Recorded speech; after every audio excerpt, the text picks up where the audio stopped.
Mu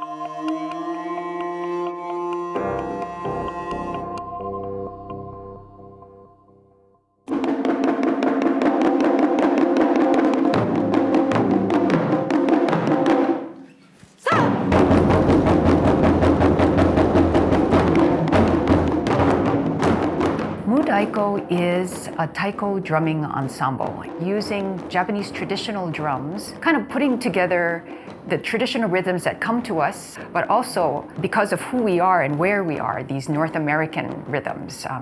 We have influences coming from rock and from jazz, even of classical music background, of the Bartok and the Stravinsky and those really driving rhythms that you hear, and putting it all together in this package.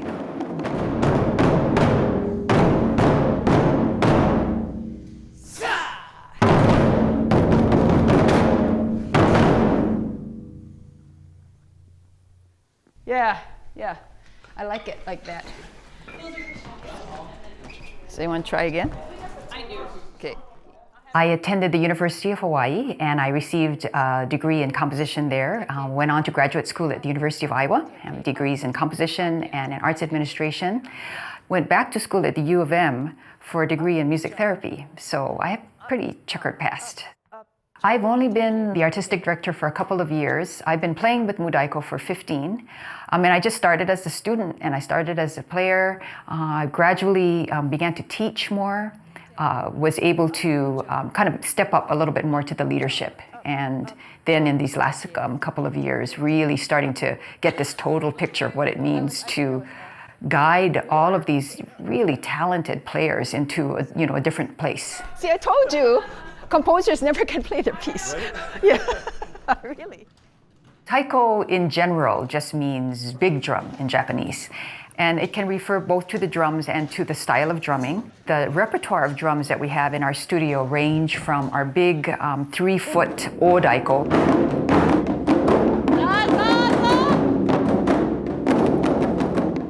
Whenever you put an O in front of a word, it is an honorific.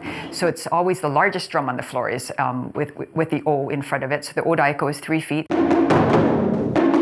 Down to maybe a little bit over 2 feet, the Chu Daiko or medium drum. And that's probably the size drum that we have the most in our studio. We have Shime Daiko, and Shime are the small bound or tied drums, which are the timekeepers of the group.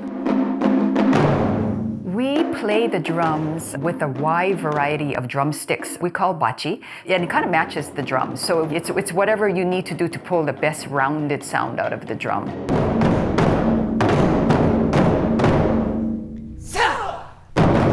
The way that we all train with Taiko is that we don't have written music at all. You learn through the system of kuchi, shoka. Kuchi is mouth and shoka is notes in Japanese. And you learn it line by line. It's just brute memorization. The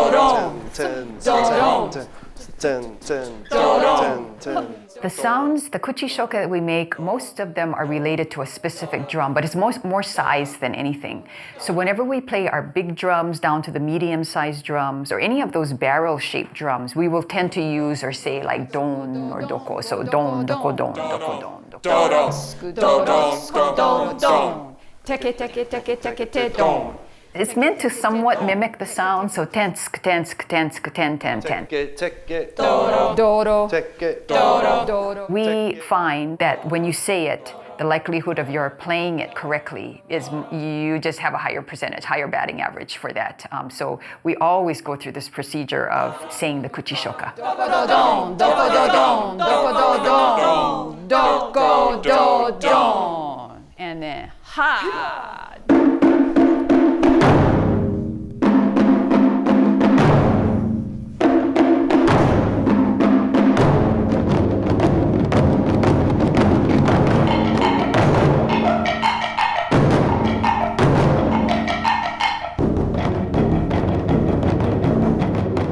Choreography for Mu Daiko has always been very, very important.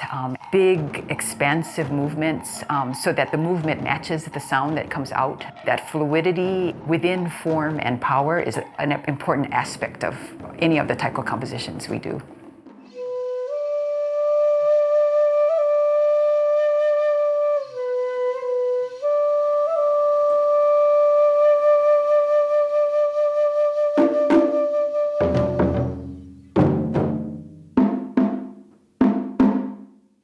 bachi goes up, you connect, you put your energy, your whole body into the sound. It goes out into the audience, to your listeners, and then hopefully it comes back to you.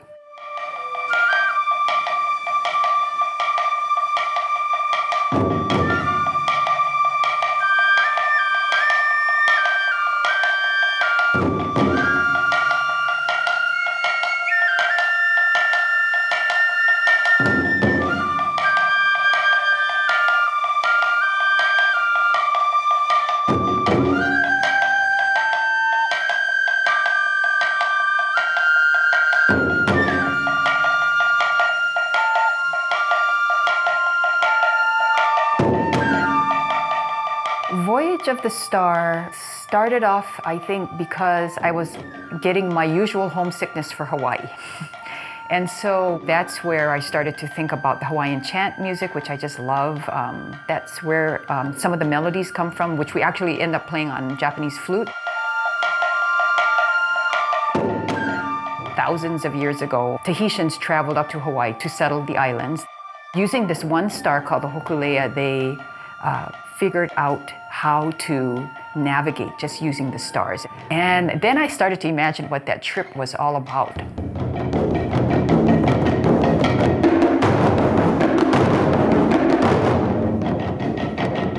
To be on that canoe with just whatever food and water they could pack at the mercy of the ocean and the weather and the wind and the stars, guiding you. And then coming up to first landfall after probably days or weeks at sea, and what that would feel like. I don't know whether or not I've captured that. In the piece, I'm never ever satisfied with what I come out with, but even if I get a little bit of that flavor, I will feel a teeny bit satisfied. All of the verbals are pretty unscripted. Sometimes they can be.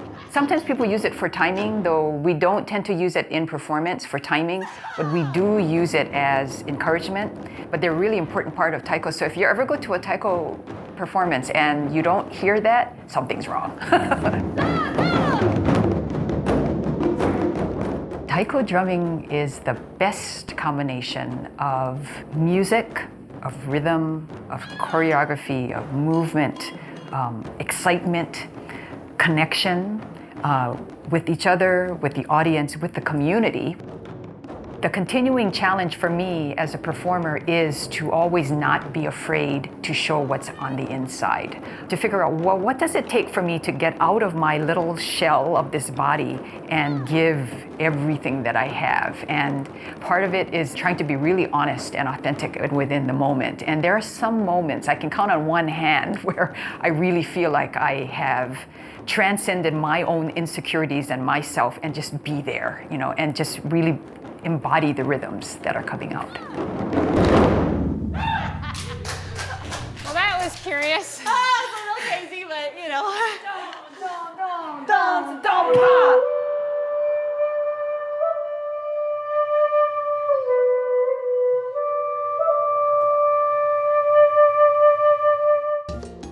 Minnesota Original is made possible by the State Arts and Cultural Heritage Fund and the citizens of Minnesota.